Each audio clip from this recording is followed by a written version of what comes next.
বাংলাদেশ জাতীয় দলের জার্সিতে দেশের মাঠে প্রথমবার খেলার সুযোগ পেতে যাচ্ছেন হামজা চৌধুরী। ভুটান ও সিঙ্গাপুরের বিপক্ষে দুই গুরুত্বপূর্ণ ম্যাচ সামনে রেখে সোমবার সকালে তিনি অবতরণ করেন ঢাকায়।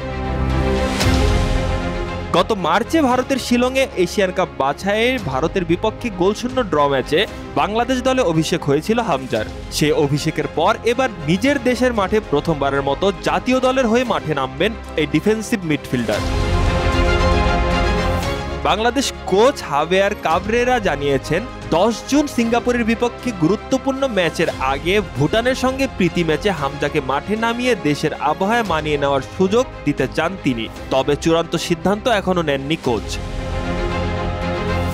বাংলাদেশ, ভারত, সিঙ্গাপুর ও হংকং সব দলেরই 1 পয়েন্ট করে, ফলে 10 জুনের ম্যাচে জয় পেলে গ্রুপ টেবিলে শীর্ষে উঠে যাওয়ার স্বপ্ন দেখছে লাল সবুজের দল। এর আগে ভুটানের বিপক্ষে প্রস্তুতি ম্যাচটি হবে দল গঠনের জন্য বড় একটি পরীক্ষা।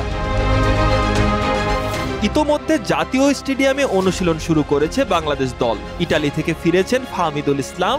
আরেক প্রবাসী শামিদ সোমের ফেরার কথা বুধবার। নতুনদের সাথে সাদামাটা সময় পেলেও দ্রুত মানিয়ে নেওয়ার চেষ্টায় আছেন হামজা। দেশের মাঠে অভিষেকের আগে তাকে ঘিরে যেমন বাড়ছে প্রত্যাশা, তেমনই ম্যাচে জাতীয় দলে তার পারফরমেন্স দেখার দিকে চোখ থাকছে কোটি ফুটবল ভক্তের।